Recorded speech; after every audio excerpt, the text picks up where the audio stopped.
Hello everyone, Radhe Radhe. আমি Ratna, welcome to Ratna's canvas. আর একটা নতুন ব্লগে তোমাদের সবাই অনেক ভালোবাসার অনেক ওয়েলকাম। তো গত দিনের ব্লগে তোমাদের সাথে শেয়ার করছিলাম যে আমি রান্নাঘরটা কিভাবে ক্লিন করে সেরে গুছিয়ে নিয়েছি। আজকের এই ব্লগে তোমাদের সাথে আমি শেয়ার করবো তোমরা তোমাদের ছোট্ট রান্নাঘরটা কিভাবে সবসময় গুছিয়ে পরিপাটি রাখতে পারো, তেল চিটে কিচেন কিভাবে ক্লিন করতে পারো, আর গ্যাস কাউন্টারটাও কি করে সুন্দর করে চকচকে রাখতে পারো, তার সাথে আরও অনেক টিপস অ্যান্ড ট্রিক্স আর আমার ডেইলি রুটিন। তো চলো এই যে এখান থেকে স্টার্ট করলাম। প্রথমেই আগে যেই জায়গাগুলি 1 বছর আগে স্টিকারটা লাগাই রাখছিলাম সেই জায়গাগুলি কিন্তু আবার নতুন করে সেটা স্টিকারগুলি লাগাই দিছি। আর স্টিকারগুলি না আমি ভালো করে লাগাইতেও পারছি না, এতটাই আঠা জানো তো, একবার লাগলে না আর ওই জায়গাটাতে টাইম না সেটা উঠে আছে সুন্দর করে ঠিক করবো এইটা আর হয় না। একলে ছিঁড়া যাইতেছে আর নাইলে বইলা সেরা বারবার একখানা হয়ে যেতেছিল। এখানে যেই রকম ভাবে পারছি সেই রকম ভাবে লাগাইয়া দিয়েছি, যাকে এখন দেখতে তো ভালো লাগবে, এইটা হইতেছে আমার কাছে সবচেয়ে বড় ব্যাপার। আর রান্না করে দেখবো অনেক অনেক জিনিস থাকে গো, এত জিনিস থাকে যে বাকি ঘরে যতটা জিনিস রান্নাঘরে ডাবল জিনিস। এই যে কৌটা কাঠি, তার সাথে ঝুড়ি বাসনপত্র আরো বোতল, কত ধরনের জিনিস থাকে। সেই সমস্ত জিনিস দিয়ে রান্নাঘরটা একদম জাম লাগিয়ে থাকে। সেই জিনিসগুলি ইউটিলাইজ করা বা জায়গা মতো সুন্দর করে গুছিয়ে রাখা, বেশি জিনিসও কিভাবে সুন্দর করে রাখলে রান্নাঘরটা একদম পরিষ্কার লাগবো, তার সাথে হইতে আছে নিট অ্যান্ড ক্লিন লাগবো, এইটাই কিন্তু একটা গৃহিণীর কাছে চ্যালেঞ্জিং ব্যাপার। তো এইটাই কিন্তু আজকে আমি তোমাদের সাথে শেয়ার করবো যে আমি আমার ছোট্ট রান্নাঘরটা সবসময় কিভাবে ক্লিন রাখি আর পরিষ্কার রাখি। আর একদমই তেল ছিটে যে ভাবটা আছে এইটা আমার রান্নাঘরে কিন্তু এত হয় না, কারণ আমি কিছু টিপস অ্যান্ড ফলো করে সেটা আমার রান্নাঘরটা ক্লিন করে রাখি, গুছাইয়ে রাখি। এই কারণে কিন্তু রান্নাঘরটা ছোটো হইতে পারে কিন্তু অনেক ম্যানেজেবল লাগে আর অনেক সুন্দর লাগে। তো এইদিকে এই যে আমার মিস্ট্রিপের সাইডে 3টা শেলফের মতো আছে ছোট ছোট। তো একদম উপরের শেলফের মধ্যে আমি আমার যা প্রয়োজনীয় ছোট ছোট কৌটা আছে, খালি কৌটা। অনেক সময় দেখবা খালি কৌটাগুলির দরকার লাগে না, আমরা কই এইগুলি কাজে লাগতো না ফালায় দেয়, কিন্তু দেখবা ঠিক তারে আবার পরের মুহূর্তে এইগুলি আমাদের কাজে লাগে। তখন মনে হয় কেলিকে এটা ফালায় দিছি, না ফালায় রাখা দিলেই তো কাজে লাগবো। তো ওইগুলি এদিক সেদিক না রাখে একটা পার্টিকুলার জায়গা তোমরা তৈরি করতে পারো, যেই জায়গাটার মধ্যে তোমরা এই জিনিসগুলি রাখবা। যে এখানে খালি কৌটা বা ঘরের যা জিনিসপত্র আমার দরকার লাগে না, ডেইলি হুটার দরকার লাগে, ওই জিনিসগুলি কিন্তু পার্টিকুলার একটা জায়গা যদি তোমরা কইরা রাখতে পারো তাহলে দেখবা কিন্তু ওই জিনিসটা কিন্তু এদিক সেদিক হইতো না আর রান্নাঘরটা দেখতে ভালো লাগবো। তারই নিচের শেলফটার মধ্যে আমার আরো কিছু কৌটা আছে যেগুলির মধ্যে আমি চাল ডাল তারপরে হচ্ছে বিস্কুট এইগুলি আমি রাখি। কারণ এইগুলি যদি এখন আমি অন্য জায়গায় রাখি তাইলে ওই যে মিস্ট্রিপের উপরে আরেকটা শেলফ আছে, এইখানে আমি ছোট ছোট কৌটাগুলি সামনের দিকে রাখি আর বড় কৌটাগুলি পিছনের দিকে রাখি, যেগুলি আমার ডেইলি ইউজে কাজে লাগে না। কিন্তু ওই যে কিচেনে এমন কত ধরনের জিনিস থাকে ডেইলি ইউজে লাগে না, আমার লাগেও। তো সেইগুলি একটু যদি সুন্দর করে ম্যানেজ করে রাখতে পারি তাহলে দেখবো সময় বিশেষ কিন্তু হাত বাড়াইলে জিনিসটা পাওয়া যায়। তো এইদিকে মিস্ট্রিপের নিচেও আরেকটা আমার শেলফ আছে, এইটার মধ্যে আমি ঘরের যা বাসনপত্র আছে যেগুলি আমার ডেইলি ইউজে লাগে না, কোলা তার সাথে ডেক কড়াই থাল বাটি, অনেক বাসন হয়ে যায়। তো এই কারণে র্যাকটার মধ্যে রাখলে না র্যাকটা জাম হয়ে যায়, ডেলির বাসনে আমি রাখতে পারি না। তো এইগুলি আমি ওই যে ওই শেলফটার মধ্যে রাখি, যখন কেউ বাড়তি মানুষ আয়ে বা আত্মীয় স্বজন আয়ে তখন এই জিনিসগুলি আমি বার করি, বা যখন দরকার বিশেষ হয় তখনই বার করি। তো আমি কিন্তু প্রত্যেকটা জিনিসের লাগে একটা একটা করে জায়গা সিলেক্ট করে রাখছি যে এই জায়গার মধ্যে আমি এই জিনিসগুলি রাখবো, এইদিক সেই দিক রাখতাম না, কারণ এইদিক সেই দিক রাখলে বাকি জিনিসের জায়গাটা কিন্তু নষ্ট হয়ে যায়গা। তো নিচের জায়গাটাও আমি পরিষ্কার কইরা একটা বস্তা কাইটটা দিয়ে নিচে তারপর কিন্তু আবার জিনিসগুলি আমি সুন্দর কইরা এখানে গুছাই রেখে দিছি, তোমাদের লাস্টে আমি রেজাল্টটা দেখামো। আর এই পাশটা দিয়ে কিন্তু ফিল্টার ডাম আর ওই যে খালি সিলিন্ডার ভর্তি সিলিন্ডার র্যাক যেটার মধ্যে আলু পেঁয়াজ রসুন মানে নিত্যদিনের জিনিস, এগুলি কিন্তু আমি এই পাশটা দিয়েই রাখি। তো রান্নাঘরে ঢুকলেই যেহেতু এই জায়গাটা দেখা যায়, এই জায়গাটা মানে ক্লিন রাখা খুবই দরকার। তো এখানে একটা টুল রাখছি, এই টুলটার উপরে কিন্তু আমি এই যে আমার ডেইলি যে ইউজের জল বা খাওয়ানোর জল রান্নার জল সবটাই কিন্তু এখানে আমি স্টোর করে রাখি। আর তোমাদের সাথে তো আমি অনেক আগে শেয়ার করছিলাম আমাদের এখানে হঠাৎ করে জলের সমস্যা হয়ে জায়গা, সেই জলের সমস্যা যে আমি কতবার ফেস করছি, এই ডরে না এখন থেকে কিন্তু আমি বড় বড় ডাবের মধ্যে এভাবে জল স্টোর করে রাখি। এইটা হইতেছে ফিল্টারের জল, যখন হঠাৎ করে জলের সমস্যা দেখা দিব তখন এই জলটা আমি ইউজ করি, এখনো ইউজ করি, কিন্তু ইউজ করার পরে সঙ্গে সঙ্গে কিন্তু আবার আমি জলটা বইরা রাইখা দেই, যাতে আমার জলের যে সমস্যাটা আছে এই সমস্যাটা আর না ফেস করতে হয়। কারণ জলের সমস্যা এমন একটা সমস্যা, এইটা যদি একবার হয় তাইলে কিন্তু আমাদের আর বিকল্প কোনো রাস্তা নেই জল কিনা ছাড়া। তো এইটা আমি মানে এখন বেশ ভালো করেই বুঝতে পারছি। এইদিকে এই সাইডটা কিন্তু আমি সব কয়টা জিনিস মুচ্ছা আবার সুন্দর করে জিনিসগুলি জায়গা মতো রেখেছি। আর ডামটার ভিতরে দেখতেই পাইলা আমার যে মাসের যা গ্রোসারি আয় এগুলি কিন্তু আমি ডামটার মধ্যেই রাখি সময় করে। তারপর সমস্ত কিছু কিন্তু আমি ওই যে ডিব্বার ভিতরে ঢুকাইয়া রাখি। তো আজকে তো সময় নাই, পরে রাখবো, খালি আইসে টুকটাক কয়েকটা জিনিস আরও আইবার বাকি। এইবার আমি কি করবো কৌতো, ওই যে যেখানে আমার কাউন্টার টপটা আছে এই উপরে ওয়ালটা ক্লিন করবো। ওয়ালটা ক্লিন আছে কিন্তু ভাবলাম চলো রান্নাঘরটা যেহেতু পরিষ্কার করা শুরুই করছি, ওই ওয়ালটা আরো একটু পরিষ্কার কইরা নেই। এখনো দেখো আমার ওয়ালটা কতটা ঝকঝকে করতে আছে। বেশি একটা দিন হয়েছে না আমি ওয়ালটা ক্লিন করছিলাম, ওই ধরো 20-25 দিনের মতো হইব। হঠাৎ করে একদিন রান্না করতে করতে দুপুরবেলা দেখতেছিলাম এখানে মাকড়সার ঝুল জ্বলতে আছে, তার উপরে তেলের ছিটার নিচে টুপ করে পড়ছে। তুই যে নজর যাইতে যাইতে রান্না করতে করতে কিন্তু উপরের জায়গাটা আমি ক্লিন করে নিয়েছিলাম। তো আজকে তোমাদের সাথে আমি একটা ছোট্ট টিপ শেয়ার করতেছি। তোমাদের রান্নাঘরে যদি এরকম টাইলস থাকে বা টাইলস নাও থাকে তাহলেও কিন্তু তোমরা এই জিনিসটা ফলো করতে পারো। একটু গরম জল বা নর্মাল জলের মধ্যেও তোমরা একটু ভিনিগার আর একটু লেবু দিয়ে সেটা তোমরা টাইলস হোক বা নর্মাল সিমেন্ট বালুর ফ্লোর হোক এইটা কিন্তু অনেক সুন্দর ক্লিন হয়ে আছে। একদমই কিন্তু তেল ছিটে বা কালো কালো যে স্পট থাকে এইগুলি থাকতো না। আর ওই যে দাগ পইরা জায়গা দেখবা কালো কালো কিন্তু দাগ হয়ে জায়গা, অনেক সময় জলেরও দাগ পইরা জায়গা, হাত থেকে জল ছিটটা পড়ে বা কাজ করতে তো জল পড়ে ওইগুলো কিন্তু একদমই থাকতো না। একটু ভিনিগার আর একটু লেবু দিয়ে সে ক্লিন করতে পারো। চাইলে তোমরা একটু গরম জলের মধ্যে এই জিনিসটা দিতে পারো, আর নাহলে নর্মাল জলের মধ্যে দিতে পারো। আমি আজকে এই যে নর্মাল জলের মধ্যে একটু ভিনিগার দিয়ে নিছি, লেবু আসিল না গড়ে, এখানে খালি ভিনিগারটা দিয়ে কিন্তু ক্লিন করে নিছি। ওয়ালটা তোমাদের আমি লাস্টে দেখাবো কতটা শাইন করতেছে, যখন ওই যে মোবাইলের আলোটা পড়তেছে বা লাইটটা পড়তেছে একদম কিন্তু গ্লাসের মতো ক্লিন দেখা যাইতেছে আর রিফ্লেকশনও দেখা যাইতেছে। তো এইটা দিয়েই কিন্তু এই যে যা মশলাদানি আসলো র্যাকটার মধ্যে এগুলো পরিষ্কার করে নিতে আসি। তার সাথে কিন্তু আগে র্যাকটা পরিষ্কার করে নিয়েছি। আর এই জায়গাটা দেখতে একটু বিশ্রী লাগতেছে, আমি জানি তোমাদের এই জায়গাটা হয়তো ভালো লাগতো না, কারণ কেটে কৌতো আমি ওই যে রশিগুলি দিয়ে সেটা একটা বাইন্দা রাখছি উপরে। আগে তো নিচেই থাকতো, নিচে থাকলে না জায়গাটা অনেকটাই কিন্তু কনজিউম করে নিত আর আমার অনেকটা অসুবিধা হয়ে যাইতো গা, অন্য জিনিসগুলি আমি রাখতে পারতাম না। তো ওই যে নিচের বুদ্ধি খাটায় সেটা এখন র্যাকটা উপরের দিকে আমি ঝুলাই নিয়েছি। তো ওয়ালের মধ্যে যে হুকগুলি হ্যাং করা যায় আর কি প্লাস্টিকের স্টিকারের মতো, এইগুলি দিয়ে প্রথমে ট্রাই করছিলাম এইগুলি হ্যাং করার, কিন্তু এটা দিয়ে আমি পারছি না। প্রথম যখন লাগাইছি তখন তো ঠিকই আসছিল, তারপর দেখি এগুলি ছুটে পড়তে আছে।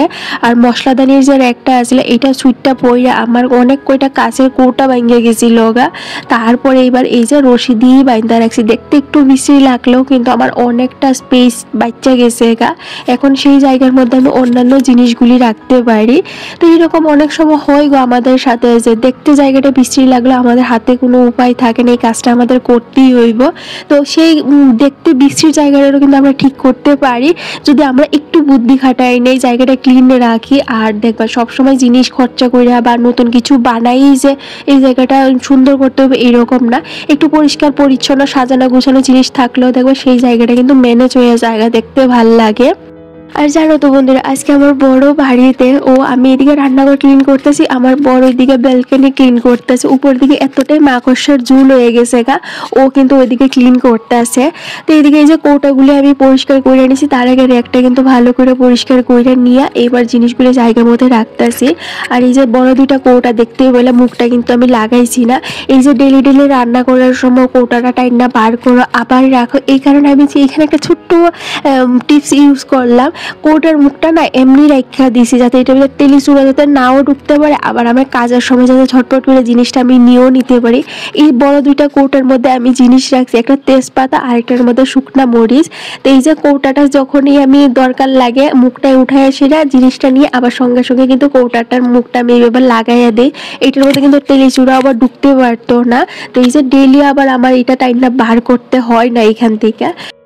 আর মশলাদানি তো আমাদের ডেইলি কাজেই লাগে। আমরা অনেক সময় দেখবা হাতে হলুদ, লবণ, মরিচ এইসব নিয়ে সেরে দড়ি, অনেক সময় জলের হাতেও কিন্তু দইরা লাই। তখন দেখবা মশলাদানিগুলি কেমন একটা দাগ পড়ে যায়, তেলের দাগ, জলের দাগ, হলুদের দাগ, এগুলি সহজে উঠতে চায় না। এইগুলি কিন্তু তোমরা এই জলটা দিয়ে সেরে পরিষ্কার করতে পারো, একদম সাদা হয়ে যায় বোগা। এখন চলো তোমাদের সাথে আরেকটা ছোট্ট টিপস শেয়ার করি। এইটা হয়েছে এই যে কাউন্টার যে টপটা থাকে, এইটা দেখবা গ্যাস রাখার দাগ পড়া যায়, অনেক সময় তেল, জল, লবণ কত কিছুর দাগই না পড়ে, বিশেষ করে হলুদের দাগ। আর জিনিসগুলি রাখতে রাখতে দেখবে কালো কালো স্পট হয়ে যায় গা। আমার এটার মধ্যে কিন্তু কালো কালো স্পট হয়ে গেছিল আর তেল ছিটে ভাব হয়ে গেছিল গা। তা আমি কাউন্টার টপটা ক্লিন করতেছি। বেকিং সোডা আগে প্রথমে কিন্তু ছড়াইয়া দিয়ে সেরা, তারপরে বাসন মাজা যে স্কচ ব্রাইটটা থাকে এইটা দিয়ে ভালো করে গইসা নিচে ডইলা ডইলা। কোনো দাঁড় দাঁড় ওই যে আমাদের বাসন মাজা যে দাঁড় দাঁড়িয়েও থাকে এইসবের দরকার নাই। তোমরা ওই যে স্কচ ব্রাইট দিয়ে সেটা পরিষ্কার করে নিতে পারো, আর নাইলে কাপড় দিয়েও একটু পরিষ্কার করে নিতে পারো, তবে অনেক সুন্দর পরিষ্কার হয়ে যায়। একটু পরেই দেখাবো। এখন তো এটার মধ্যে না আলুটা পড়লেই যেমন একটা রিফ্লেকশন দেখা যাইতেছে, এতটা সুন্দর ক্লিন হয়েছে। আর দেখো কতটা কালো কালো জল বাইর হয়েছে এটার থেকে। তো এই যে সব কিছু কিন্তু আমি একদম ভালো করে ঘষে ঘষে পরিষ্কার করে নিয়েছি। একটু দাঁড় দাঁড় জিনিস দিয়ে ঘষার চেষ্টা করবো, তাহলে দেখবো অনেক সুন্দর পরিষ্কার হইব। তো এই হইতেছে ফাইনাল রেজাল্ট। এত সুন্দর কিন্তু কাউন্টার টপটা ক্লিন হয়েছে, একদম ঝকঝকে করতেছে। আর ঝকঝকে রান্নাঘর সবারই পছন্দ, আমার অনেক জিনিস ভালো লাগে আর কি। সব জিনিসও ঝকঝকে করলে কতটা ভালো লাগে কৌত। আর এই যে এই জিনিসগুলি বাসনপত্র যা আগে আমি এখানে একটা পাইপের মতো লাগাই তারপর রাখতাম, এখন আর জিনিসটা দেখতে যেমন একটু বেশি বিশ্রী লাগতেছে, আমার ভালো লাগতেছিল না। তো এই জায়গাটা একটু চেঞ্জ করে দিছি। এখন যে স্টিকারগুলি লাগাই দিছি, শুধু যে দরকারি জিনিসগুলি এইগুলি এইখানে রাখছি, আর বাকি জিনিসগুলি এখান থেকে আমি সরাইয়া দিছি। অনেক সময় দেখবো জিনিস রাখতে রাখতে এতটাই জিনিস হয়ে জায়গা, পরে আমরা জিনিসগুলি অনেক সময় তুকাই পাই না, একটা নিচে একটা আরেকটা নিচে আরেকটা থাকে, আর দেখতেও অনেকটা মেসি লাগে। তো সেই জিনিসটা থেকে বাঁচার লাগে শুধু প্রয়োজনে যে জিনিসগুলি আছে সেই জিনিসগুলি সামনে রাখবা, আর বাকি জিনিসগুলি অন্যান্য জায়গায় একটু সরাইয়া বা সাইড করে রাখতে পারো। আমিও কিন্তু এইটাই করছি। আর বাকি যে বাসনপত্র কড়াই টড়াই আছে এগুলি আমি ওই যে অন্য ঘরের যে উপরে তাইরা আছে এটার মধ্যে নিয়ে রাখিয়েছি, দরকারের সময় এখান থেকে আমি নামাইয়া আনতে পারবো। কারণ অযথা জিনিস রাখা সেটা আমার ডেইলির জিনিসও রাখার জায়গা হয় না।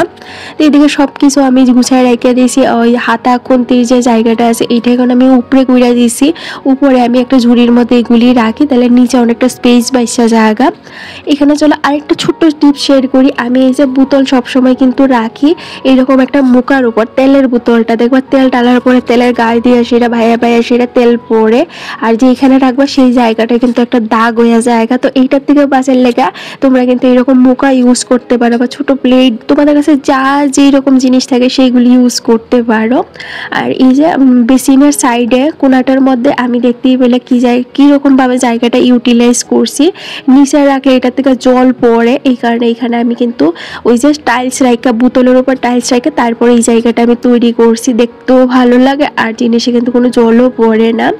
আর আমার কাছে একটা ভাঙ্গা প্লেট আছিল, অল্প একটু ভাঙ্গে গেছে, জাস্ট ফাইটটা গেছিল। এইটার মধ্যে কিন্তু আমি ওই যে আমার যে কাপড়ের গুলি আছে যেগুলি আমার রান্নার সময় লাগে এইগুলি রাখি, আর নাইলে ওই যে জ্বালানোর মধ্যে একটা মিও বাইন্দা দিয়েছি রেগের মতো, এইটার মধ্যে আমি রাখি। এইটার মধ্যে আরও অনেক কিছু ঝুলাইয়েও রাখা যায়।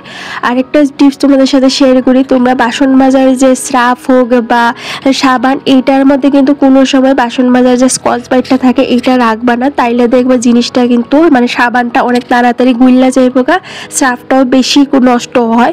তো এই কারণে সবসময় উপরে একটা ডাকনা দিয়ে এটার উপরেই রাখবা, স্কচ ব্রাইটটা একটু চিপ্পা রাখবা, তাইলে দেখবা সাবানটা কিন্তু তাড়াতাড়ি শেষ হইতো না।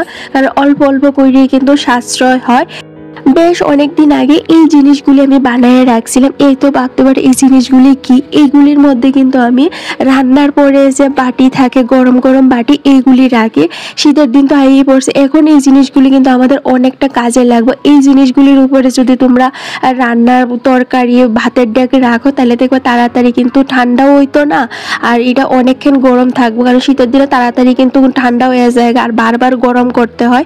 তো এই জিনিসটা তোমরা ইউজ করতে পারো, দেখবা কিন্তু তাড়াতাড়ি খাওয়ানটাও গরম হইতো না।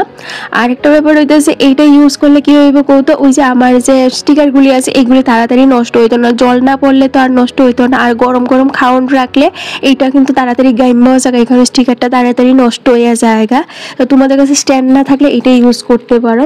আরেকটা টিপস হইতেছে, তোমরা যখন বাসন টাসন ধুয়ে এসে ঝুড়িটার মধ্যে রাখবা, ঝুড়ির নিচে সবসময় একটা থাল ইউজ করবা, সেটা প্লাস্টিকের থাল হোক বা কোনো বড় ধরনের ঢাকনা হোক, যা খুশি ইউজ করতে পারো।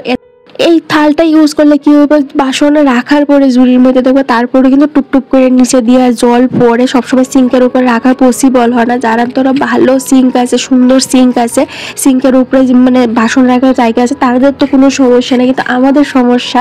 এখানে যে আমার একটা প্লেট আছিল, এটা বাঙ্গা মানে একটু ফাইটটা গেছিল গা, তো এটা না ফালাই আমি এইখানে কাজে লাগাই নিয়েছি। এখন এটার মধ্যে জলটা জমলে তারপর কিন্তু আমি জলটা ফালাই দিতে পারি। আর ওই যে সারা গড়ে জলটা ছড়ায় না। আর ওই যে সিঙ্কের সাইডেও আমার রাখতে হয় না, আমি কিন্তু এটা অন্য পাশে সরাইয়ে রাখতে পারি, জায়গাটা আমার অনেকটা বাচ্চা জায়গা। তো এদিকে আমি গড় দোয়ার ক্লিন হয়ে গেছে, এবার গড়টা মুসমু, গড়টা ঝাড় দিমু। তো ওদিকে ঝাড়মুড় সাইরা সেরা রান্নাটাও বয়াই দিয়েছিলাম। আজকে এক তরকারি ভাতই করতেছি, মাছ তরকারি আর ওই যে ভাত বয়াই দিয়েছিলাম। তো এদিকে আমার মাছ তরকারি ভাত হয়ে গেছে। আর সকালে যা জামা কাপড় ভিজাই দিয়েছিলাম এগুলি কাঁচা ধোয়া সাইরা স্নান করতে করতে আমার 3:30 4টা বাজিয়েই গেছিল। তারপর খাওয়া দাওয়া করে একটু রেস্ট করছি। এইবার চলো আমার কিচেনের ফাইনাল যে লুকটা আছে এটা তোমাদের দেখাই, যে একটু ধৈর্য শক্তি আর একটু বুদ্ধি করে কাজ করলে একটা ছোট্ট থেকে ছোট রান্নাঘরেও কি সুন্দর করে সাজাইয়া গুছাইয়া রাখা যায়, সে অল্প জিনিসেই হোক। এই হইতেছে আমার কিচেনের সেই জায়গাটা, যেই জায়গাটা সবচেয়ে বেশি মেসি থাকে, এইটা হইতেছে মিশ্রির উপরে জায়গাটা তোমাদের দেখাই দিলাম। সমস্ত বড় বড় কৌটা আমি পিছিয়ে রাখি আর ছোট ছোট কৌটা কিন্তু আমি সামনে রাখি, যাতে বড় কৌটার পিছে আমার ছোট ছোট কৌটাগুলি হারাইয়া না যায়, সবার নিচের একটা জায়গা থাকে। আর মিশ্রির ভিতরে জায়গাটাও দেখাই দিলাম কতটা সুন্দর লাগতেছে। আর এই হইতেছে আমার বাসন রাখার জায়গা, যেইখানে আমি আমার সমস্ত বাসন রাখি, একটার মধ্যে ছোট, একটার মধ্যে বড়, আর একটার মধ্যে প্লেট থাল এইগুলি। আর এইটা হইতেছে আমার মশলাদানিটা। আর এরই পাশে জুড়াই রাখছি একটা এই যে কলমদানির মধ্যে সমস্ত আমার হাতা খুন্তি। আর এই যে সিঙ্কের উপরে আমার সমস্ত বাসন ঝুলাই রাখছি। এইখানে দেখতে আমার জায়গাটা অনেকটাই সুন্দর। আর সিঙ্কের পাশে এই যে এখানে লবণদানি থেকে শুরু করে তেলের কৌটা সবকিছু এই জায়গাটায় আমি রাখি। আর এই হইতেছে ফাইনাল লুক, হইতেছে ওয়ালের কতটা শাইন করতেছে দেখতে হইতেছে। তোমার কেমন লাগছে অবশ্যই কমেন্ট করে জানাই। আজকের জন্য টাটা, দেখা হইব নেক্সট ব্লগে।